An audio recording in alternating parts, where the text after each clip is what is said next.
A continuación, vamos a tener la conferencia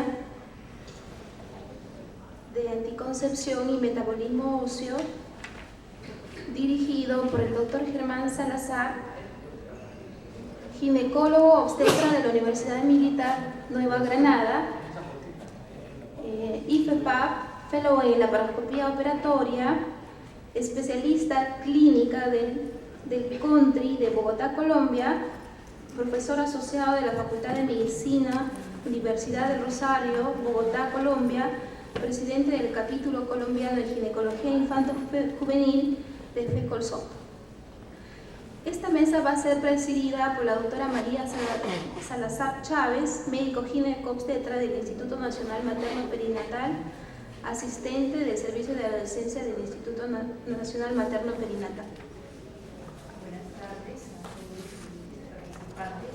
El día de hoy entonces tenemos dos temas importantes, que es la anticoncepción y metabolismo óseo, por el doctor Germán Salazar, y la comunidad. Tenemos dos temas importantes, como es la anticoncepción y el metabolismo óseo, con el doctor Germán Salazar, y la comunidad y el nivel primario de la atención en ginecología infanto-juvenil con la doctora Aurea Cuevas, ambos de Colombia. Un fuerte aplauso, por favor.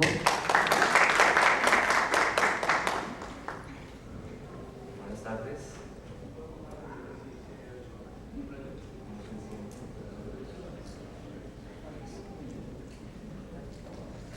Buenas tardes. Perdón, ¿alguien me ayuda con el micrófono? Presione el piso. Ya, listo. Bueno, ya es el cansancio de la hora. Qué rico poder compartir con ustedes. Vamos a dar inicio para no cansarlos más. Hoy vamos a hablar en este momento de lo que es el impacto de la anticoncepción y el metabolismo óseo en nuestras adolescentes. Cada día estamos empleando a más tempranas edades ginecológicas anticonceptivos hormonales, no únicamente como un regulador de la fertilización, sino obteniendo beneficios no anticonceptivos de los anticonceptivos para enfermedades específicas de esta población. Como bien sabemos, el pico de masa ósea en estas edades no se ha conformado y por lo tanto lo que queremos hoy es llegar a una reflexión de cuáles son los preparados más convenientes que podamos utilizar. Bien sabemos que todavía nos quedan muchas cosas por establecer, pero lo único en que queremos es trabajar en lo que es ese hueso de esa niña, y no solamente en el momento de la adolescencia, sino lo que va a suceder con la estructura de ese hueso el día de mañana en la edad adulta. La Organización Mundial de la Salud refiere que en los siguientes 50 años la población mayor de 65 años seguirá incrementándose cada día. Se calcula que para el año 2050 vamos a presentar 6.3 millones de fracturas anuales en todas partes del mundo, y la mitad de ellas se considera que van a ser en Latinoamérica y en el Asia. Por lo tanto, consideramos que es un problema de salud pública muy importante al cual tenemos que darle cabida. La osteoporosis y las fracturas por fragilidad en este momento generan un impacto muy importante, no solamente personal, social, sino económico en toda la región. Por lo tanto, es el momento de comenzar a implementar políticas para disminuir y prevenir el día de mañana lo que va a ser esto. El costo personal que tiene esta patología es superior al costo médico que generan estas patologías. Por lo tanto, debemos comenzar a reflexionar en el impacto, como lo decía ya, tanto personal como social que representa esto. Si nosotros nos referimos a esta población mayor, vemos que el impacto es tan grande que vemos que más o menos el 40% de esta población que ha sufrido una fractura requiere de un acompañamiento para poder caminar en el primer año, y un 60% siempre van a requerir de esa persona para poder llevar a cabo sus actividades. Por lo tanto, la responsabilidad es muy grande de nosotros poder permitir que permanezca esa densidad ósea en estas pacientes jóvenes hasta que lleguen a la edad adulta, de acuerdo al manejo que como ginecólogos infanto-juveniles podamos hacer. La adolescencia es una etapa muy importante donde ocurren fenómenos como son la adquisición del pico de masa ósea. Y obviamente esto se va a convertir en un indicador muy específico de lo que va a ser a futuro la salud ósea de nuestras pacientes. En el momento del nacimiento tenemos 75 gramos de masa ósea y este se va a ir incrementando hasta la edad adulta hasta 2.400 gramos. Todo esto va a estar dado por fenómenos de remodelación y de moldeamiento que son fundamentales para esto, lo que va a ir acompañado de propiedades específicas como son el tamaño y la forma del hueso y la calidad del mismo hueso, que es lo que le va a dar la resistencia. La parte de remodelación dada por los osteoclastos nos va a hacer un recambio del tejido viejo y a la vez los osteoblastos posteriormente nos van a formar hueso. Por lo tanto, se va a hacer un recambio del microdaño que tiene el hueso. En esta etapa de la adolescencia va a haber un equilibrio que va a estar dado por esa parte de la remodelación. La remodelación no forma hueso, pero el moldeamiento sí nos va a permitir formar ese nuevo hueso que va a estar establecido por el tamaño y la forma, que es lo típico en el momento del crecimiento de ese adolescente, del estirón. Todos estos cambios van a ser muy diferentes de acuerdo al sitio donde se lleve a cabo esto, como es la corteza por un lado o el hueso trabecular. No es lo mismo los cambios que tenemos, por ejemplo, en los huesos del cráneo, si lo comparamos con los huesos largos de las extremidades. Es muy importante ver la diferencia, la resistencia que van a adquirir cada uno de estos, y bien sabemos que todos estos cambios se están llevando a velocidades muy diferentes, en sitios muy diferentes, y por lo tanto hace que esto sea muy complejo dentro de esta etapa de formación de la adolescencia.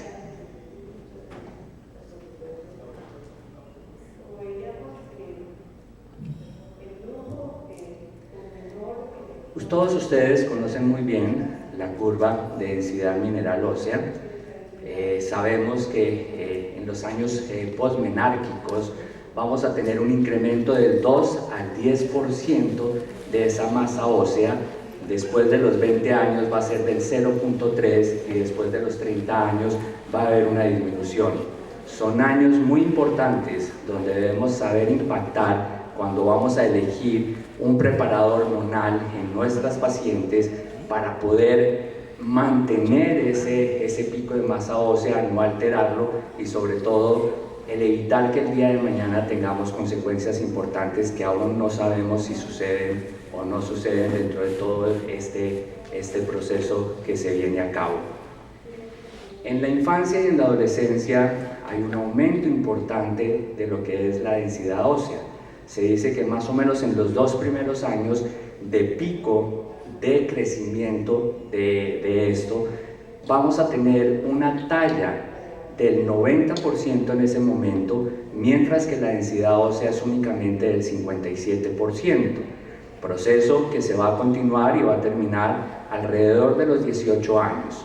Esto hace que obviamente si tenemos una talla completa con una densidad que no lo está aún, por eso es que se presentan muchas fracturas en esta etapa de la vida.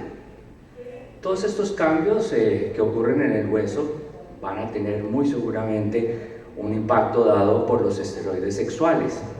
Va a haber cambios importantes en el metabolismo de las proteínas, va a haber cambios importantes en el metabolismo óseo, del calcio, y muy seguramente esto, como decía, es por esos esteroides sexuales, pero también podría ser por alteraciones posteriores que tenemos, sobre todo en el aumento de la hormona del crecimiento, que va a interferir de forma importante, o con la somatomedina C, que podría ser otro de los causales que se lleven todos estos procesos.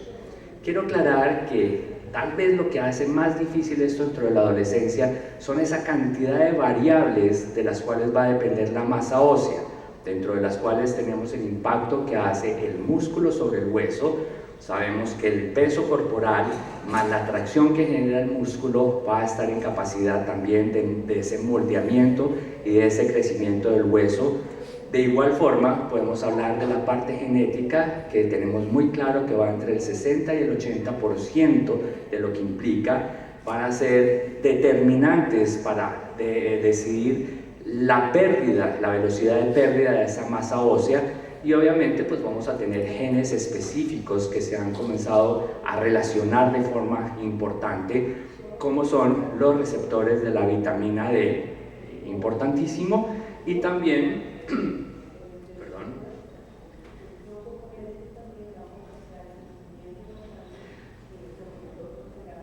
los receptores sensores del calcio. Entonces, de esta forma, pues hay un componente genético importante que por más de que nosotros interactuemos e impactemos, pues se nos sale de las manos. Hay otros importantes como son el género. Sabemos muy bien que la niña comienza todo su proceso de pubertad más temprano que el varón. Al igual, dependiendo de las razas, la raza negra lo comienza también mucho más temprano, y tal vez estas son las cosas que nos demuestran por qué el varón tiene una estatura aproximadamente de 13 centímetros mayor de lo que es la mujer. Hay variables tan importantes como el ejercicio, lo que es el peso corporal, la tracción del músculo. Sabemos que los deportes de gran impacto pues van a generar cambios importantes en el hueso, mientras que los que no la tienen, como la natación, pues obviamente solamente se reflejan en la masa. La alimentación, si tenemos una buena dieta con derivados lácteos, pues obviamente también va a interferir en lo que es la producción. El cigarrillo tiene tres componentes importantes que son, obviamente, primero su acción antiestrogénica, que tal vez es la más importante, la disminución pues del metabolismo de la vitamina D, y también en nuestros adolescentes que el alcohol, que es tan frecuente entre ellos, pues obviamente también va a generar un impacto en el metabolismo no solamente del calcio, sino del fósforo y del zinc. Todo esto repercute en lo que es la vitamina D. La menarquia, pues obviamente, si es una menarquia precoz o una menarquia tardía, pues obviamente también va a interferir dentro de todos estos procesos que hacen mucho más difícil el diagnóstico. Siempre hablamos de la densitometría ósea y hablamos muy fácil de ella, pero no tenemos en nuestros hospitales y en nuestros centros curvas propias que podamos comparar a nuestras adolescentes. Siempre lo hacemos con otras culturas y ni siquiera tenemos parámetros claros de cómo debe medirse una densitometría, y obviamente para poder establecer si hay una pérdida o una ganancia pues va a ser muy difícil. El hueso requiere de estrógenos para toda la formación de esta densidad ósea, y obviamente si vamos a hablar de anticoncepción, vamos a comenzar a ver que tenemos preparados que están compuestos por estrógenos, por progestágenos. Siempre hablamos de la dosis del estrógeno, se nos olvida del tipo y de la dosis de progestágeno. Hablamos de los preparados que únicamente tienen progesterona, de los de depósito, pero obviamente esto genera grandes dilemas. Sabemos muy bien que pues tenemos dentro de todo este sistema una retroalimentación negativa cuando utilizamos este tipo de preparados, donde vamos a tener una inhibición de las gonadotrofinas y por lo tanto pues vamos a tener unos niveles de estrógenos que van a ser muy diferentes a cuando no estamos manipulados por este tipo de hormonas. Sabemos que el estradiol va a tener unos niveles constantes como en la primera fase del ciclo, y por lo tanto al tener este hipoestrogenismo relativo pues obviamente va a interferir en la formación del pico de masa ósea, que es tan importante. Todos los días vemos la necesidad que se nos ha generado de estar disminuyendo las dosis de estos preparados estrogénicos, comenzamos en dosis muy altas de 50, hemos ido bajando permanentemente, cada día tenemos preparados más bajos en los anillos, en otras presentaciones, todo con la única necesidad de disminuir complicaciones del uso de los estrógenos, como son la enfermedad trombótica venosa. Tenemos aquí el caso típico de un tromboembolismo con una necrosis de la vena central de la retina, con toda su sintomatología típica de las hemorragias, los exudados algodonosos, la necrosis, y trabajamos en disminuir este tipo de cosas. Lo mismo los accidentes tromboembólicos, ya sea isquémicos, y obviamente pues es la búsqueda de que esas controversias y grandes complicaciones que tenemos para el manejo de nuestras pacientes con estos medicamentos, y más cuando estamos hablando de pacientes adolescentes, pues cada día nos vaya disminuyendo. Pero eso ha hecho que tengamos otro tipo de visiones diferentes, porque por estar pensando en esto nos encontramos con alteraciones como son el comportamiento que tienen estas hormonas con el pico de masa ósea, con la densidad, y vemos que sí hay un impacto en fémur, en cuello de fémur tenemos hasta pérdidas del 10%, en el eje longitudinal de la tibia hasta el 7.5%, y cuando vemos en columna lumbar, pues vemos que esas pérdidas en general son alrededor del 5%. Entonces, sí hay un impacto, queremos prevenir ciertos accidentes, pero obviamente esto nos pone a reflexionar qué estamos haciendo con nuestras pacientes y qué es lo mejor que les vamos a poder ofrecer. La forma de evaluarlo también es muy difícil. ¿Por qué? Los pediatras nos dicen no incluyan por favor dentro de esos estudios el cráneo, porque la densidad en el cráneo de las niñas es de un 40%, mientras que lo de los adultos es un 20%. Y cuando hablamos de los marcadores óseos, también vemos que los rangos son tan amplios que obviamente es muy difícil definir si nos están ayudando o nos están complicando en lo que es el diagnóstico de nuestras pacientes.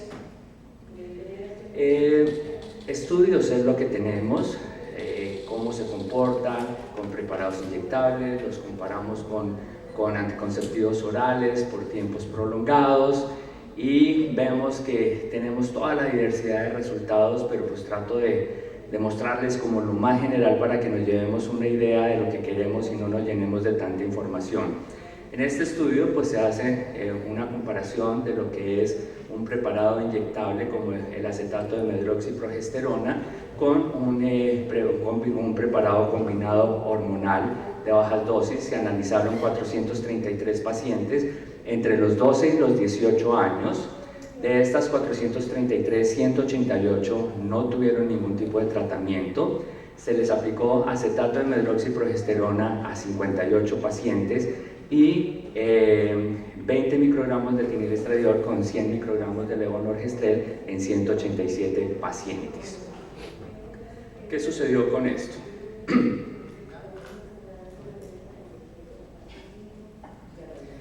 Lo importante era comenzar a hacer un seguimiento, como les decía, con todas sus dificultades de su densitometría ósea, en pacientes en el momento en que se estaba iniciando el esquema, a los 6, a los 12, a los 18 y a los 24 meses, que fue lo que duró el estudio.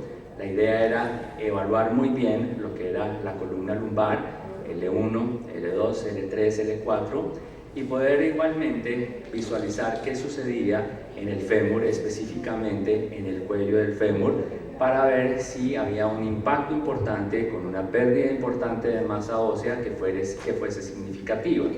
En cuanto al acetato de medroxiprogesterona, se analizaron aquellas pacientes que tenían una pérdida mayor de 5.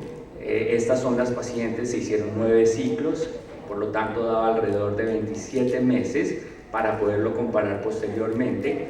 Y el motivo de comparación, que es un combinado, como ya se los mostré, la idea era que tuviéramos mínimo 24 ciclos de 24 meses, no ciclos, con este preparado con levonorgestrel. Al comparar lo que sucedía en los diferentes meses de aplicación, vemos que a nivel de la columna, los 12 meses con el acetato de medroxiprogesterona, teníamos una pérdida de menos 1.4%. A nivel del cuello femoral teníamos una pérdida del 2.2%. En ese momento, si ustedes revisan los anticonceptivos orales y sin tratamiento, no tuvieron pérdida, tuvieron una ganancia como era de esperar. Entre los 12 y los 24 meses, a nivel de la columna fue muy estático, fue de menos 0,1%, y en el cuello femoral la pérdida fue mayor en el 3% en esta etapa del proceso. No anoto los de los anticonceptivos y sin anticonceptivo porque no hubo ningún tipo de modificación. Cuando mirábamos después de los 24 meses veíamos que en columna lumbar había una pérdida de menos 1.5%, a nivel del cuello a los 24 meses era de menos 5.2%, y si analizan ustedes muy bien, aunque hubo ganancia con los anticonceptivos orales, no hubo la misma ganancia que se tuvo en aquellas pacientes que utilizaban preservativo o estaban en abstinencia, lo cual es significativo.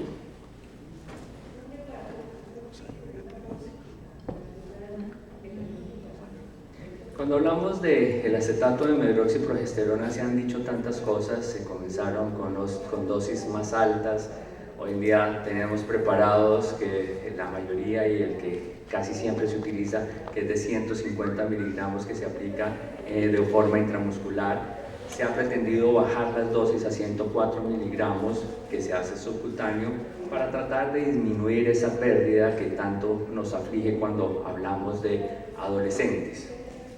Si nosotros utilizamos preparados de acetato de medroxiprogesterona, ¿qué es lo que va a suceder en nuestra paciente?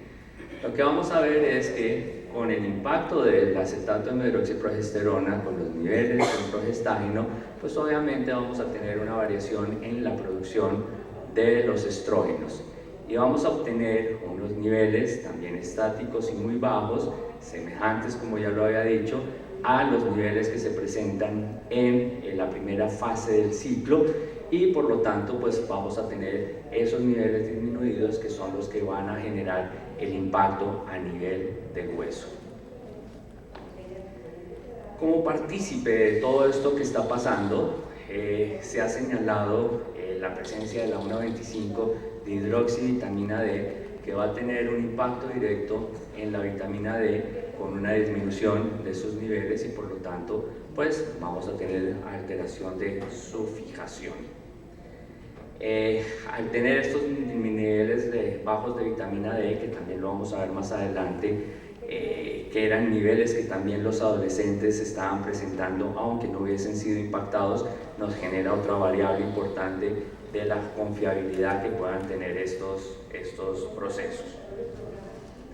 Igualmente, vamos a tener que a nivel del túbulo contorneado distal, vamos a tener a raíz de todo esto una disminución de la resorción del calcio, que no solamente va a actuar a este nivel, sino a nivel intestinal también vamos a tener una disminución de la resorción del calcio, que obviamente a nivel del pico de masa ósea pues va a tener una implicación y obviamente va a tener una modificación importante en el resultado final de la misma, que es lo que nos ha llevado a tanta controversia de si se debe seguir utilizando en nuestras pacientes adolescentes o si debemos adicionalmente suplementarlas con niveles de estrógenos o con algún otro tipo de preparado para evitar que esta pérdida de masa ósea sea importante en esta etapa de la vida.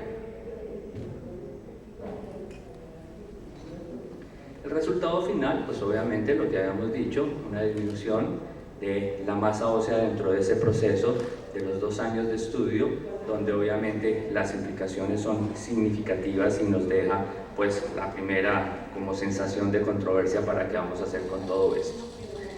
Pero ¿qué pasa después de haber suspendido estos niveles? ¿Qué pasa? ¿Se recupera o no se recupera esa masa ósea? ¿Qué va a suceder si realmente es tan importante como para tomar decisiones diferentes? Se tomaron 2 grupos donde se utilizó acetato de medroxiprogesterona 1 mililitro intramuscular cada 12 semanas con un máximo de 21 inyecciones con un seguimiento de 120 semanas. Y el segundo grupo, el de no usuarias, que tenían o abstinencia sexual o que utilizaban otro tipo de método que no fuese hormonal. Al evaluar la densitometría ósea en usuarias, la idea era que se hiciera un seguimiento durante y posteriormente a descontinuar, que se hiciera una medición total del contenido mineral óseo con los niveles de estradiol, con marcadores del metabolismo óseo, para poder contrarrestar si era evidente y significativa la pérdida desde el punto de vista de la densitometría ósea, y por eso se requería de este tipo de complementos. La recolección de los datos, donde además pues era evaluar lo que era la columna lumbar, la cadera total, el cuello femoral, y obviamente esto se comenzó a hacer este inicio de evaluación a las 24 semanas, como ven ustedes todo el seguimiento, hasta aquellas pacientes que duraron un mayor tiempo en las 300 semanas posteriores. Las muestras de suero y de orina se comenzaron a recolectar en el momento en que las pacientes iban a hacer su seguimiento de rutina. Se cuantificaron el estradiol, la osteocalcina, la fosfatasa alcalina específica para hueso, para poder tener esta complementación en los resultados y evaluar si definitivamente era o no significativo.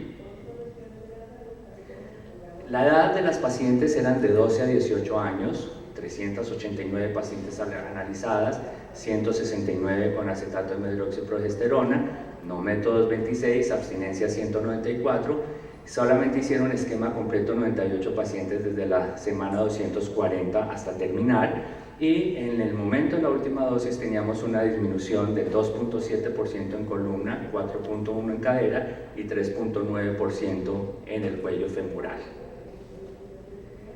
Bueno, la idea era, ya se terminó, miremos a ver qué pasa con el tiempo. A las 60 semanas la columna lumbar recuperó niveles basales, a las 240 la densitometría ósea en columna lumbar, 4.7% de los valores basales, la cadera total recuperó niveles basales a las 240 semanas y el fémur a las 180 semanas de haber suspendido el tratamiento.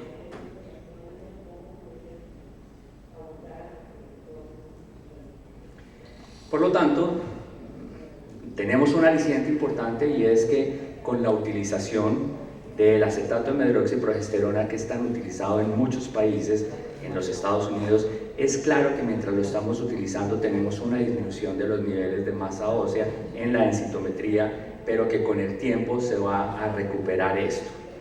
Nos quedan preguntas importantes que pueden salir de esto, y es, ¿esto pasa momentáneamente? Es lo que vivimos en este periodo de la vida, pero cuando nos referimos a esas pacientes que obviamente falta hacer el seguimiento, cuando llegan a la etapa adulta, ¿será que estas pacientes van a tener el mismo comportamiento de aquellas que no lo recibieron? ¿O será que estas pacientes van a tener una probabilidad mayor de hacer fracturas que las que no lo recibieron?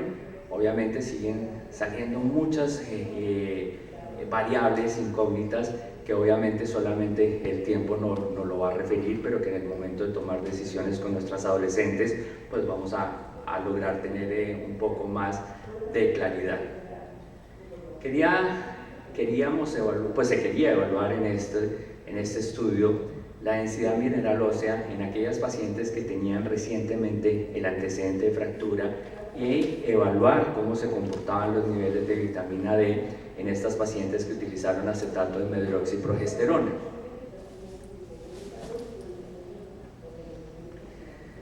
Se evaluaron 83 pacientes. Estas pacientes estaban entre los 13 y los 20 años. La edad promedio de estas pacientes fue de 16.4 años.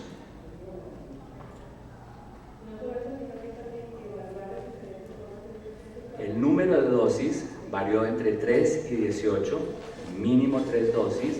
La dosis promedio fue de 5 en este grupo impactado.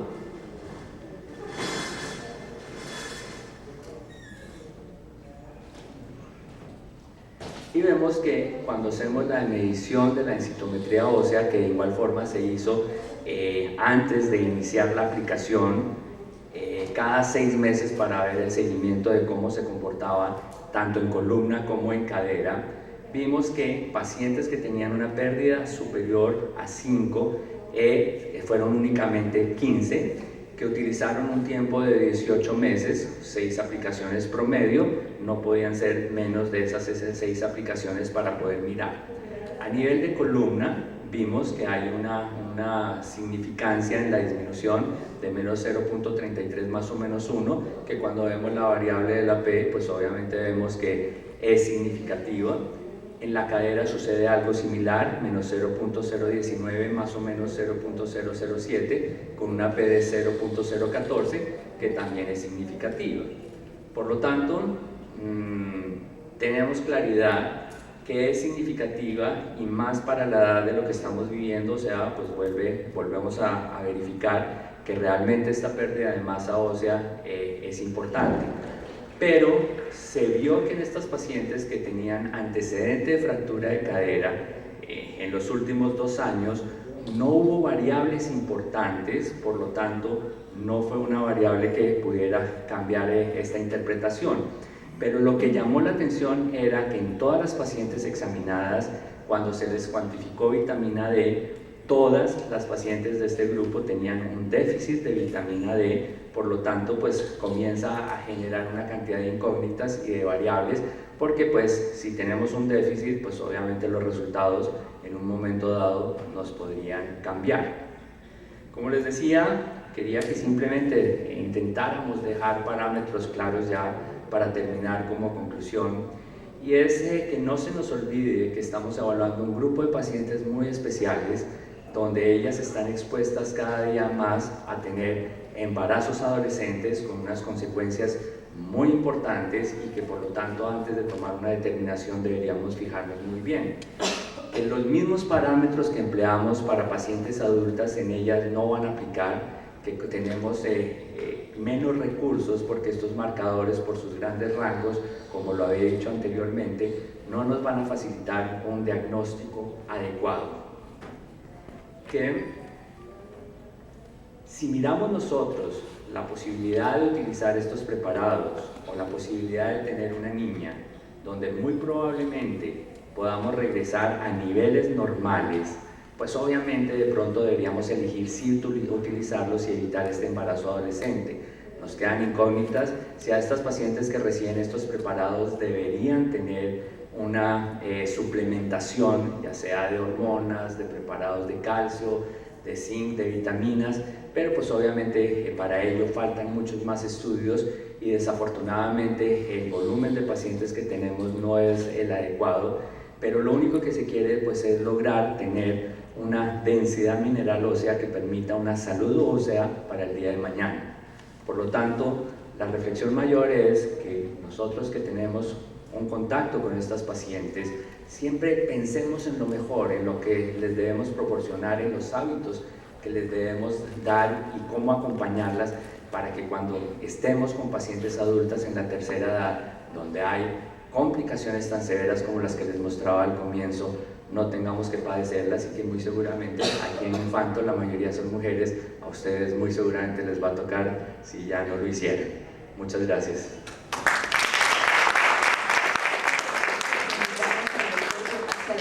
Por favor, van a responder las preguntas. Doctor Germán Salazar, por favor. Por favor, a los participantes, es la ronda de preguntas.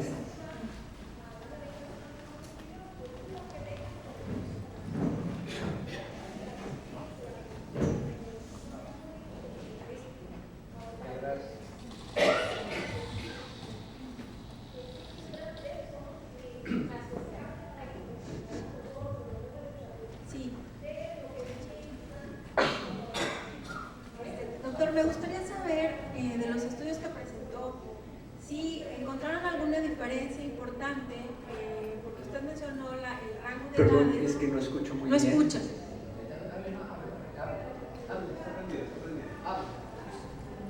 ¿Ahora sí me escucha? Sí.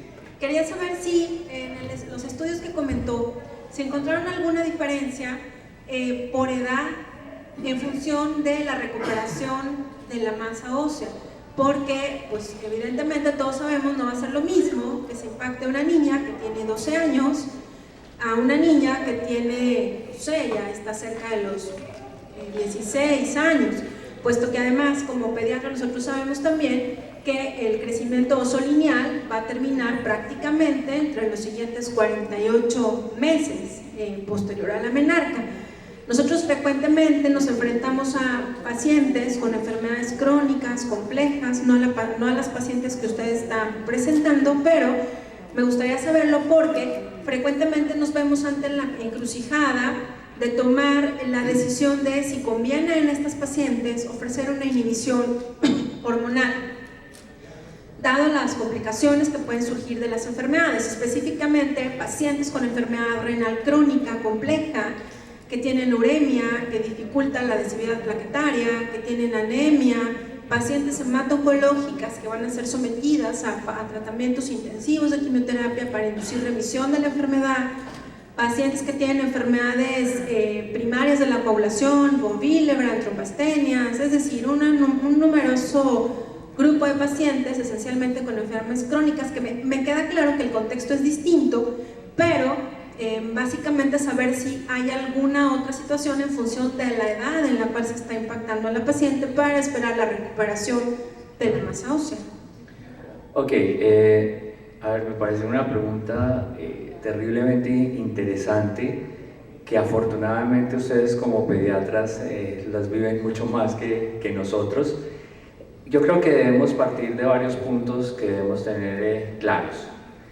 La paciente que usualmente utiliza este tipo de preparados, que es una paciente adolescente que lo hace para regular su fertilización, lo hace por periodos muy cortos, ¿cierto? Difícilmente dura más, tiene 2, 3, 4 aplicaciones, como ustedes ven aquí logramos traer estudios que tienen de pronto más aplicaciones. Y la conclusión que se tiene siempre con este tipo de preparados, sobre todo los de depósito, que son los que realmente nos interesan por la pregunta, sabemos que hay una determinación clara, y es que nunca se deben utilizar por más de 2 años, ¿cierto? Por eso digo que aquí vamos a tener dos necesidades diferentes.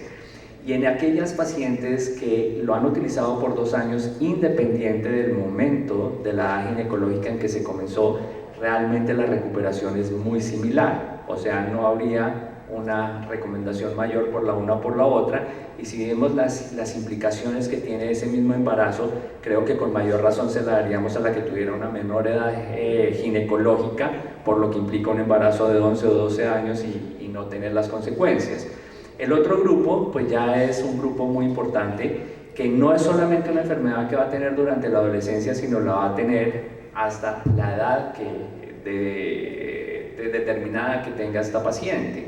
Entonces yo pienso que si vamos a hablar de un preparado de depósito de estas características, pues no va a ser muy seguramente la mejor elección para esta paciente, ni siquiera lo consideraríamos, porque no lo podríamos dar por 20, 30 o 40 años.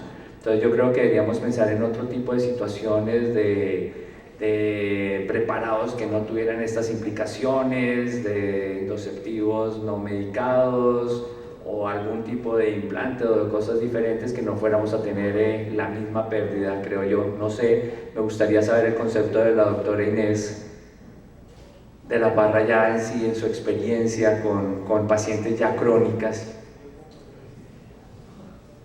Sí, pero básicamente el objetivo, como mencioné, no es tanto ofrecer la anticoncepción, sino justamente prevenir posibles complicaciones que pueden ponerlas en un riesgo importante ante de pronto un sangrado menstrual que pueda salirse de control con una trombocitopenia grave, con una enfermedad primaria de la coagulación, o en el escenario que le comentaba de una paciente con una poliendocrinopatía como las que observamos en las pacientes con enfermedad renal crónica terminal, ¿no?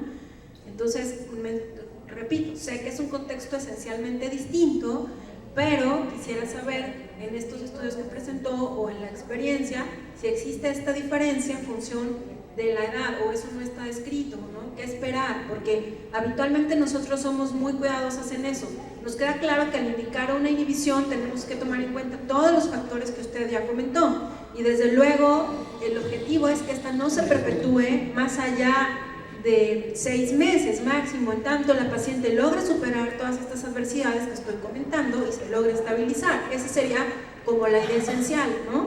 Pero notablemente esto se va a modificar si la paciente aún no ha terminado su crecimiento óseo lineal, la posición de masa ósea idónea, ¿no? O si ya es una adolescente, pues que pues esté cercana ya a la tercera década, ¿no? agradecemos al doctor Germán Salazar.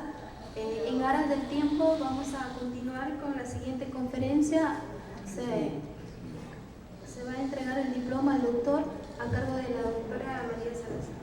Sí, antes de eso, poner énfasis y hacer un pequeño resumen a esto, porque en realidad el uso de progestágenos de depósito no es de primera elección en adolescente. Cuando no se puede utilizar otro tipo de anticonceptivo, por ejemplo, las que han recién atado a luz, las puérperas inmediatas, usamos mucho aquí en el Perú, ¿no?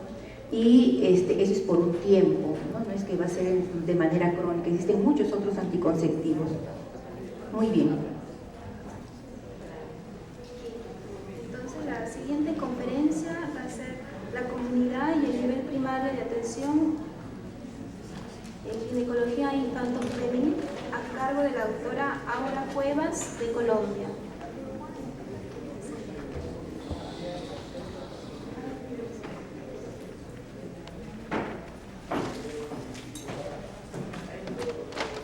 La doctora Aura Cuevas Garavito de Colombia es especialista en ginecología infanto-juvenil y bioética, consultora en programa de educación sexual y en programa de salud integral de la maternidad y prevención de la violencia sexual en adolescentes. Buenas tardes, doctora. Muchas gracias. Bueno, yo sé que este tema no es taquillero y la hora es mortal, así que voy a hacerlo corto y espero que les sea útil. Voy a hablar solamente 3 cosas. La primera, cómo ha pasado el término de atención primaria a través de la historia desde hace 35 años que se lanzó por primera vez. El segundo punto, las determinantes sociales. Y el tercero, ¿qué podemos hacer nosotros como ginecólogos infanto-juveniles en atención primaria en nuestros respectivos países? ¿Cuál es el impacto que podemos tener? Año 1978. Esta foto que he bajado de internet debió ser para pagar balcón. En la ciudad de Alma-Ata, en la antigua capital de Kazajstán, que hacía parte de la Unión de Repúblicas Socialistas Soviéticas, convidados por UNICEF y por la OMS, se reúnen entre el 6 y el 12 de septiembre de 1978 representantes de 138 países. Debió ser espectacular. La foto de la izquierda es la ciudad como era en ese tiempo. La foto de la derecha es la entrada al Salón Lenin, donde se iba a celebrar la reunión, y la foto de arriba, algunos de los participantes, donde está el ya fallecido senador Kennedy. Para ese momento, la Organización Mundial de la Salud se la traía toda, se la iba a jugar toda. Salud para todos en el año 2000, era el lema.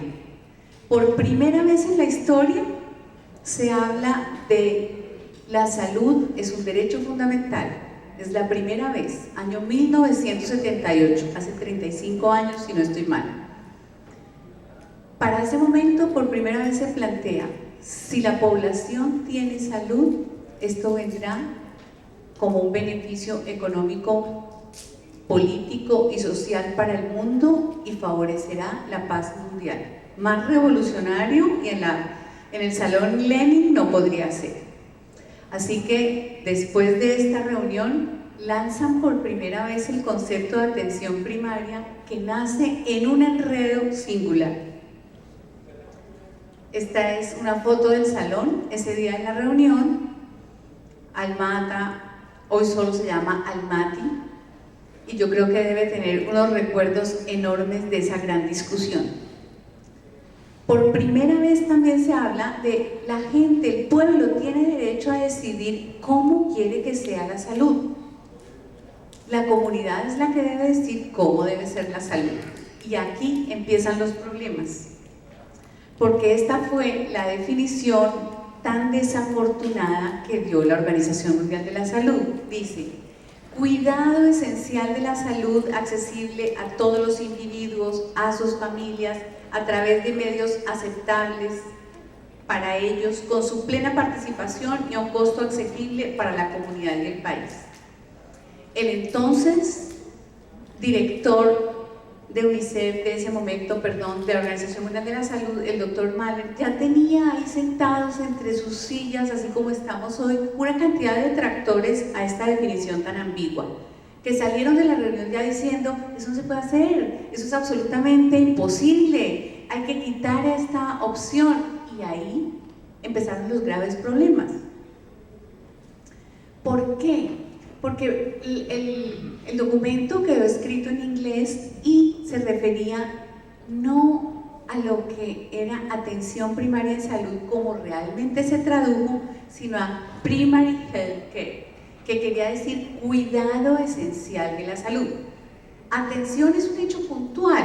La señora viene con una fractura de fémur de esa que nos enseñó a prevenir el doctor Salazar y se le atiende, se le soluciona, se le opera, se le inmoviliza mientras llega el ortopedista. No, el cuidado es eso, el cuidar desde antes, cuidar, rodear a esa persona, a esa comunidad para que no se enferme, favorecer un ambiente y un entorno saludable.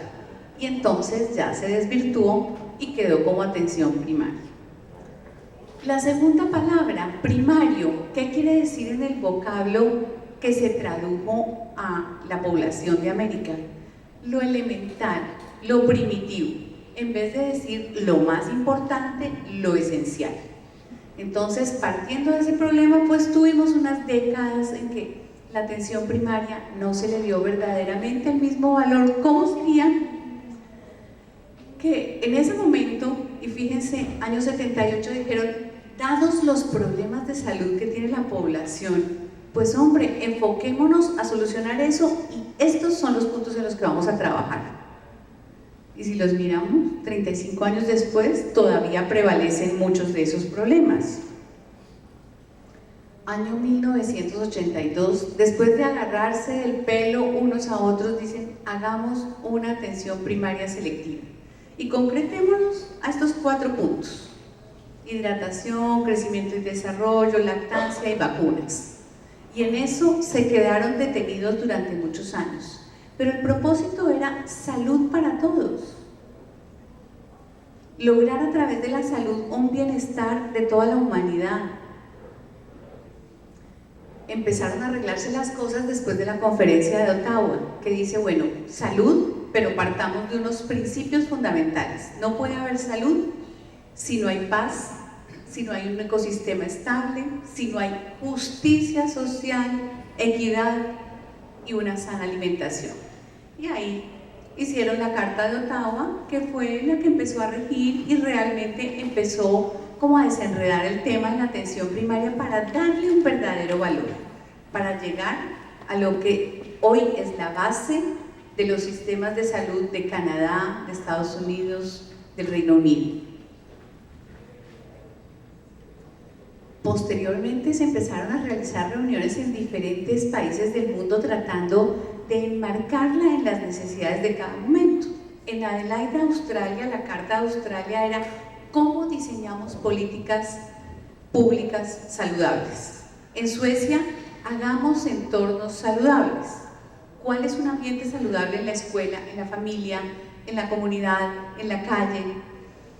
La reunión de Yakarta dice, el mundo está viviendo problemas muy graves de desplazamiento por las guerras, por desastres naturales. Miremos qué hace atención primaria a la luz de esos desafíos mundiales. En México, pues miremos, porque hay gente que tiene una medicina de un nivel y otro que tiene de otra. Las desigualdades, miremos las desigualdades aún dentro de los mismos países. Y la última en Bangkok, en Tailandia, ¿cuáles van a ser los efectos de la globalización en la salud? ¿Qué va a ser la atención primaria para afrontar ese nuevo reto? Entonces nos quedamos con que no sabíamos a ciencia cierta qué era la atención primaria. ¿Es una política de salud? No. ¿Es un nivel de atención como me lo plantearon inicialmente en la charla? ¿Primario, secundario, terciario? No. ¿Es un conjunto de actividades intersectoriales? No. Es probable que se ciña más a la definición de estrategia. Lo que sí quiero que quede claro es que no es la atención primaria. No es el primer nivel de atención, porque si no la charla no se podría llamar así, porque el ginecólogo infanto-juvenil no va ahí. No es medicina para pobres. No puede haber una medicina para ricos y otra para pobres. No es solo una de aplicación médica, nosotros somos un eslabón en una cadena de un grupo intersectorial. No es solo la puerta de entrada al servicio médico. El de atención primaria es el que integra toda la atención subsecuente de esa persona que consultaría eventualmente en un momento dado. Y no es el PAP, el Programa Obligatorio de Salud que hay en algunos países. Eso no es atención primaria. Ni siquiera le puse título a esta diapositiva porque quiero que miren qué fue el cambio realmente después de la reunión de Alma Ata. Y estos fueron los puntos importantes. No somos, como me dijo un economista cuando revisé con él esta charla, no se crean tan importantes que ustedes son los que mejoran la salud de los pueblos. La salud tiene que estar centrada en muchas otras cosas, pero mucho más en el mismo individuo, en la comunidad. Es más barata, es más eficiente que la atención hospitalaria, es mucho más eficiente porque es a un menor costo en los países. La prueba es que los países más importantes en el mundo que tienen mejores sistemas de salud organizados la llevan a cabo, pero exige una participación de la comunidad, del individuo y un sentido de autocuidado, de autorresponsabilidad. Esta señora que no conocí, a la que habría que hacerle un verdadero homenaje, Bárbara Starfield, dio la mejor definición y escribió libros enteros de atención primaria. Aquí les dejo una que puso, que me pareció interesante dentro de las múltiples conferencias, charlas, viajando por todo el mundo y promoviendo la atención primaria. Suministro coordinado, continuo, de servicios de cuidado primario, mediante el uso eficiente de recursos humanos para proveer cuidados de alta calidad que contribuyan a distribuir equitativamente la salud en la población. En el año 2011, Bárbara Starfield fallece en la ciudad de Baltimore, dejando una estela de trabajo maravilloso que se plasma en la sociedad que ella generó. Es la Sociedad Internacional para el Trabajo por la Equidad de la Salud. Visitó todas las comunidades de América sembrando sus ideas y creo que podría tener un monumento con lo que logró en la paz de nuestros pueblos a través de la salud. ¿Cuáles son los principios rectores? Creería que vienen muchos de Alma Ata, muchos de ella, pero está básicamente dado por eso. Paso al segundo punto. Determinantes sociales, porque es que el cambio de enfoque en Alma Ata sí fue muy claro. Salgámonos de decir, esta persona fuma, tiene riesgo de cáncer de pulmón, a pasarnos a analizar los determinantes en salud. Ese fue el punto primordial. ¿Qué son los determinantes en salud? Son las circunstancias en que las personas nacemos, crecemos, vivimos, trabajamos, incluyendo el sistema de salud. Y miren cuáles son los factores principales de enfermedad: la incultura y la pobreza. Esta puede ser la foto de cualquier ciudad, de cualquier área urbana de alguno de nuestros países latinoamericanos.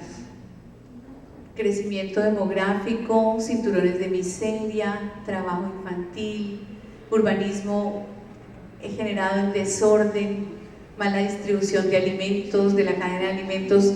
Estas son las cosas que nos generan problemas de salud y que pareciera no están en manos nuestras las oportunidades de solución. Y traigo aquí a colación algo que dijo la Organización Mundial de la Salud. ¿Para qué tratar a la población y devolverla luego a las condiciones de vida que la enferman? Preguntémonos siempre eso cuando trabajamos. Entonces, en el año 1994, bastante viejo, Lalonde dice, bueno, miremos, ¿qué determina la salud de la persona? ¿La biología será lo más importante? Incluiríamos ahí toda la parte genética. Pues fíjense que solo pesa el 19%. Los factores ambientales y sociales, pues pesan un poco más, el 27%. Los estilos de vida, el 42%.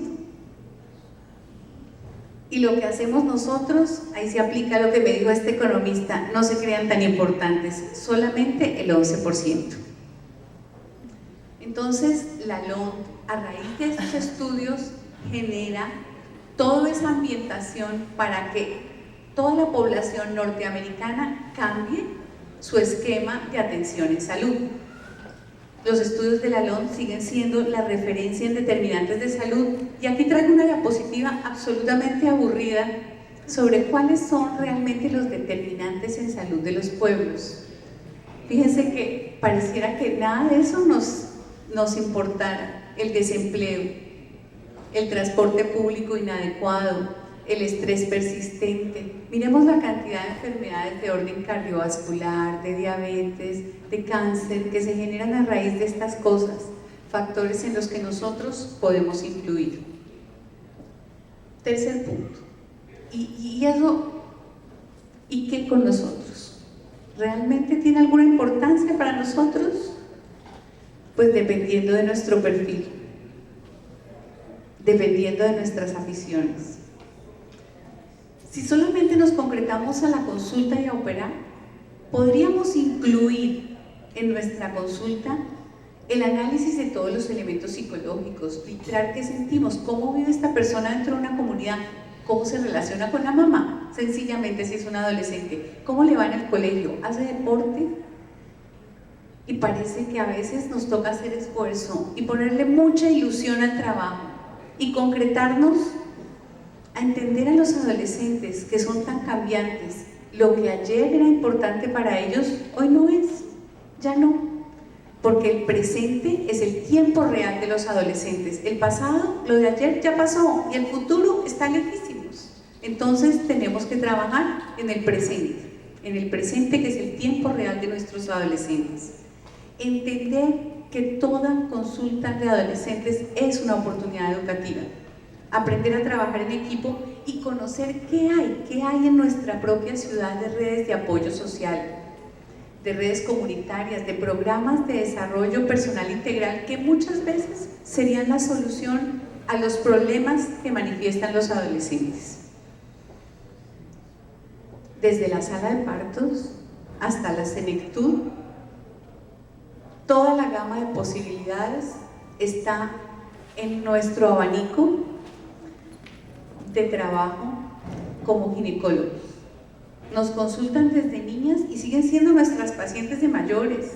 Nos traen al esposo, tiene un brote, ayúdeme, míremelo ya que está acá. Mírele el cordón a mi bebé que parece que siguió sangrando. Ese trabajo lo hemos hecho toda la vida y lo podemos seguir haciendo si le ponemos todo el corazón. ¿Hasta dónde podemos llegar? El ginecólogo infanto-juvenil puede ser un educador sexual estupendo. Estamos entrenados para eso y además somos un excelente referente en los centros educativos. Mucho más capacitado que muchas otras personas por el grado de poder, de rigor académico que ponemos a las cosas que hacemos. Tenemos muchísimo eco tanto en el profesorado como en los chicos. Como miembro activo en la formulación, en el análisis y en el desarrollo de políticas públicas. No podemos pasar los congresos hablándonos cosas bonitas, contando nuestras propias experiencias, si esto no se traduce en una acción por la población. Así como hace unos 30, 35 años también, el doctor Potter se inmortalizó creando un puente entre la ética y las ciencias biomédicas y creando el término de bioética. Así quisiéramos nosotros, los médicos, inmortalizándonos inmortalizarnos creando un puente entre el conocimiento científico, nuestros eventos y el Estado. Para que, por Dios, lo que hablamos acá no se quede como letra muerta. Ahí es donde tenemos que llegar y hay que abrir un puente para llegar ahí. Y eso es parte de lo que le toca a la UGEL. El trabajo intersectorial. Poco nos falta para llegar a los congresos, no a mostrar si el ejercicio disminuye los andrógenos en las pacientes con ovario poliquístico. No, es probable que mostremos otras cosas. El ejercicio y los efectos benéficos en medio ambiente, en una ciudad donde las adolescentes salen a trotar o a montar en bicicleta. El efecto que eso tiene en el sistema económico del país porque ya no utilizan el transporte público. Entonces los trabajos serán de análisis multivariable, social, económico, político, la influencia que tiene el teletrabajo, el que la mujer se quede en la casa y trabaje desde la casa, en la contaminación, en que no saque su carro, en que no atraviese durante una hora la ciudad. Sí, podemos encontrar beneficios en la salud, pero es probable que disminuyan también los embarazos en adolescentes y es probable que tenga mayor rendimiento laboral y mejore la economía de su país. Lo que se viene será visto con otros ojos, análisis de multivariables. En abogacía ante otros actores, yo les cuento una experiencia en mi país que fue muy interesante. La leucemia linfocítica aguda en los niños en todos los países tiene una altísima tasa de curación. Y en mi país se la llevaban por delante y se morían muchísimos. Los oncólogos